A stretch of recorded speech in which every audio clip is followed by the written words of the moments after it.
अगर तुम्हें लगता है सब कुछ खत्म हो गया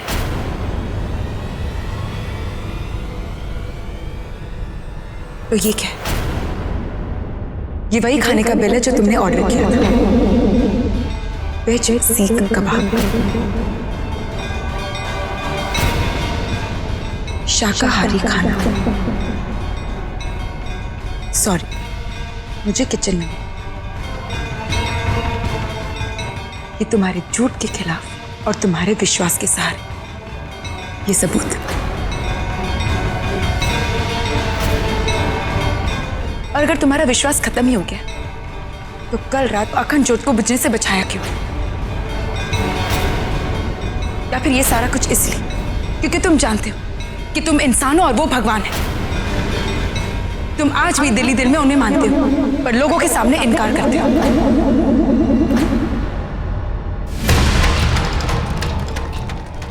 मिस्टर ऋषभ कुंद्रा, दुनिया के सामने ये लड़ाई का ढोंग बंद करो, क्योंकि लड़ाई तुम्हारी अपने आप से है, विश्वास और अविश्वास के बीच, आस्तिक और नास्तिक के बीच। बस, ना ही कोई लड़ाई, ना ही कोई शक, ना ही कमजोरी, ना कोई झूठ और ना ही विश्वास। नहीं मानता मैं इन्हें।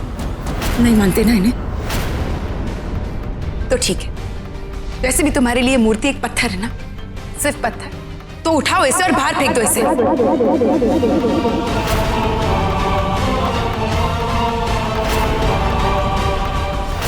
वैसे भी इनकी क्या औकात कि ये तुम्हें रोक पाए?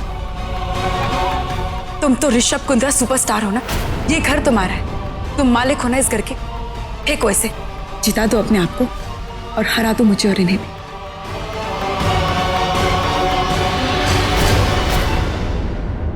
देख क्या रहे? बस 10 कदम दूर है। मैं देखना चाहती हूँ कि तुम किस हद तक गिर सकते हो।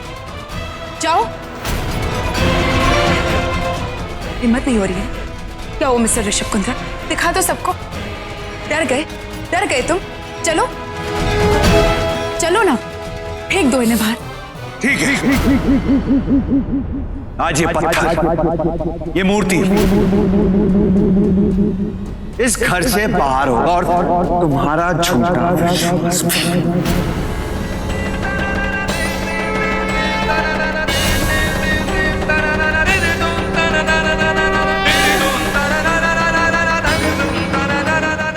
चलो ऋषभ,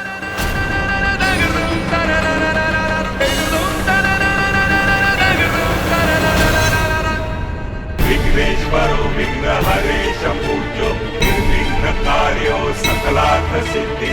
विघ्नेश्वरो विघ्नहरेश पूज्यो निर्विघ्नकार्यो सकलार्थ सिद्धि। ये तुम्हारे लिए सीख। आज के बाद आरके को चैलेंज मत करना।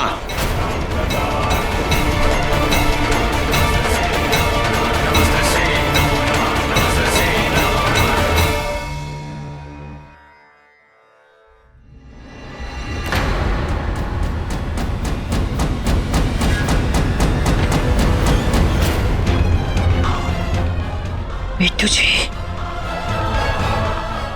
लड़का कुछ गड़बड़ ना कर बैठे।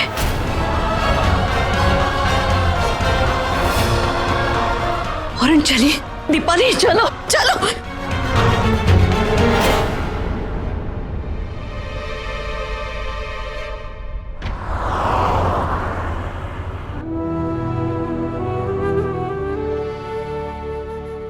इस दुनिया में दो चीजों से इंसान कभी नहीं भाग सकता, एक अपने आप से और एक ईश्वर से। और आरके, तुम दोनों से दूर भागने की कोशिश कर रहे हो। तुम्हारा बीता हुआ कल तुम्हें तब तक तकलीफ देगा जब तक तुम उसका सामना नहीं करोगे। बस एक बार ईश्वर पर विश्वास करके तो देखो। अपने आप को अपने दोस्त से दोबारा जोड़कर तो देखो। तुम्हारी सारी घुटन, तुम्हारा सारा जहर, वो सब कुछ दूर कर देंगे, तुम्हें रोशनी दिखाएंगे। दोस्ती तुम्हारे बापा ने तोड़ी थी, विश्वास भी उन्होंने ही छीना था। विश्वास नो विश्वास, समझ नो समझ, अब मुझे कोई फर्क नहीं पड़ता। सब कुछ खत्म हो चुका है। अब तो सिर्फ लड़ाई है, तुम्हारे गणपति बाप्पा से मेरी लड़ाई।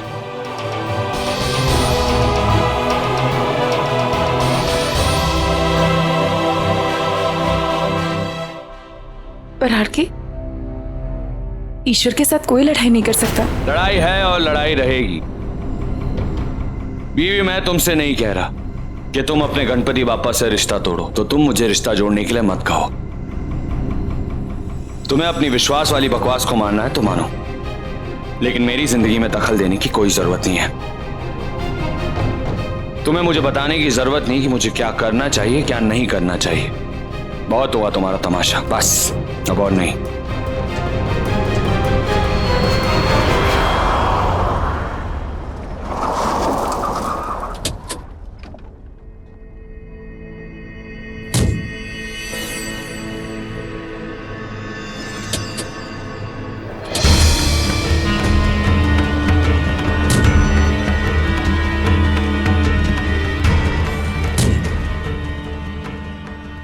चलो बीवी।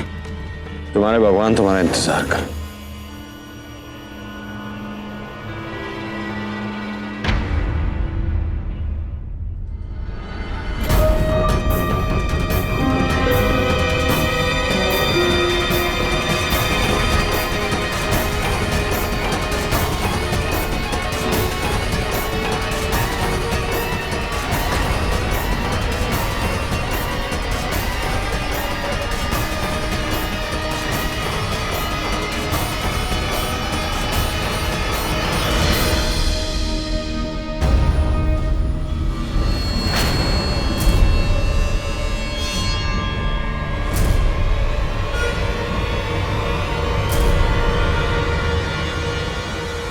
यहाँ क्या कर रहा है? ससुर जी, मैं ये प्रसाद नहीं ले सकता क्योंकि मेरे हाथों में बोझ, वो भी दो। एक आपकी बेटी का, दूसरा आपके भगवान का।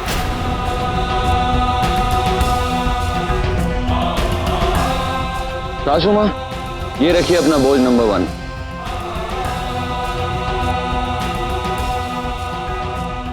और ये 2।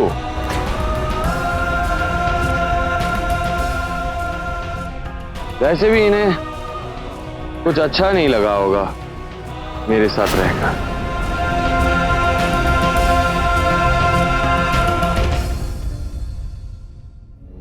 बोझ हल्का। लाइए ससुर जी, प्रसाद दीजिए।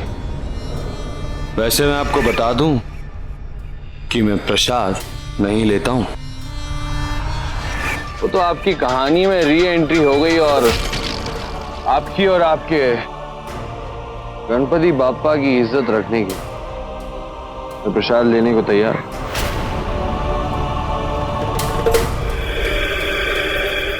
दीजिए। बेटा चाहे जितना भी बड़ा हो जाए, बाप बाप ही होता है। हाथी बैठ भी जाए तो गधे से ऊंचा ही रहता है।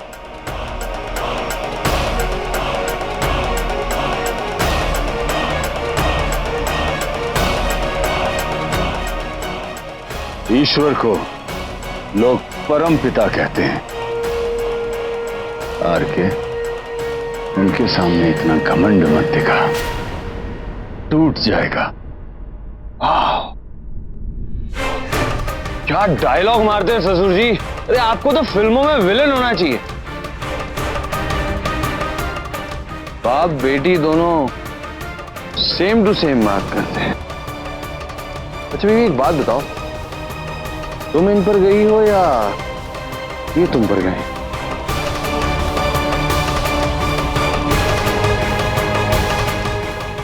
क्या हुआ भी? तुम खुश नहीं हो? अरे अपने परिवार वालों से मिल रही हो, खुशी तो होनी चाहिए।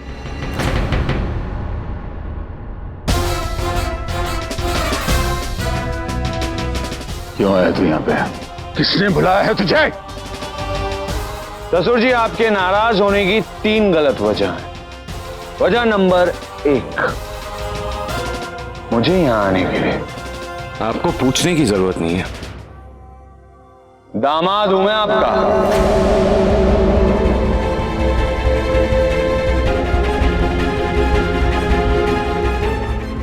वजह नंबर 2, आपकी बेटी है।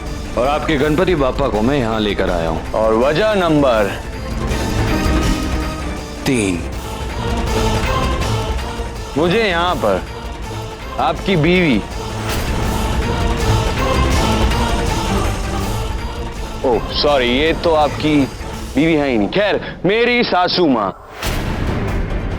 इन्होंने मुझे मेरे घर आकर खुद यहां पर इनवाइट किया है।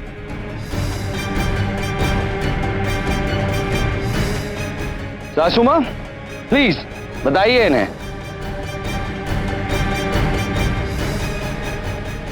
वैसे ससुर जी, बहुत खुशी हुई मुझे आपको हॉस्पिटल में नहीं, यहां देखकर। वैसे कुछ ज्यादा ही जल्दी ठीक नहीं हो गया? वो भी आपके गणपति बापा की कृपा और आपके परिवार वालों का प्यार होगा, या फिर आपके इलाज के लिए दिए गए मेरे पैसे?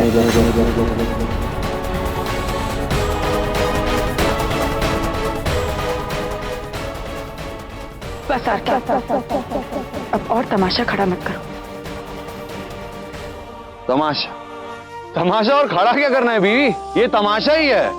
ये पूजा, भक्ति, श्रद्धा, दिखावा, ढोंग, ये सब एक तमाशा है। तुम्हारा बहुत मन कर रहा है ना बीवी?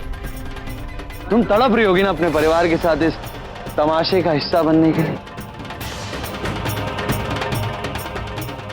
हो जाओ शामिल, लेकिन तब तक जब तक ये यहां पर है।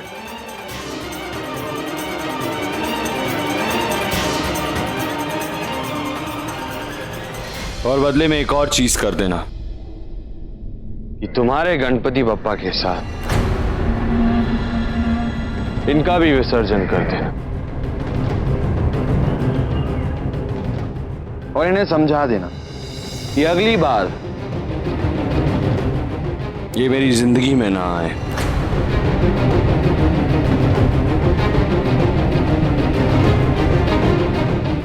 और जब ये सब नौटंकी खत्म हो जाए तो चुपचाप घर आ जाना जल्दी, क्योंकि तुम्हें बताने की जरूरत नहीं है कि आरके कौन है। तुम झेल चुकी हो।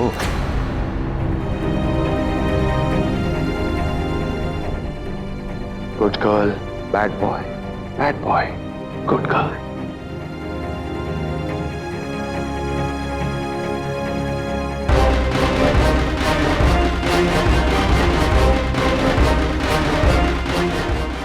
भाई ससुर जी, ख्याल रखिएगा अपना।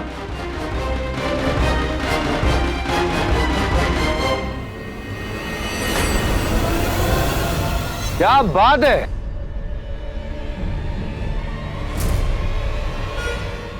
मायके और ससुराल वाले दोनों एक साथ, वो भी इनके लिए। कोई बात नहीं, शुरू कीजिए, अपनी नौटंकी शुरू कीजिए। ऋषभ, क्यों दुनिया के सामने सबका मजाक बना रहे हो बेटा? बनाने का मौका भी आप ही ने दिया है।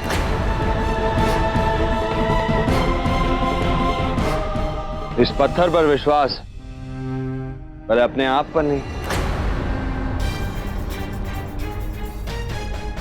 जिसे भी ये बेवकूफी करनी है, तमाशा करना है, प्लीज चीफ मैं आप यहीं रुकिए।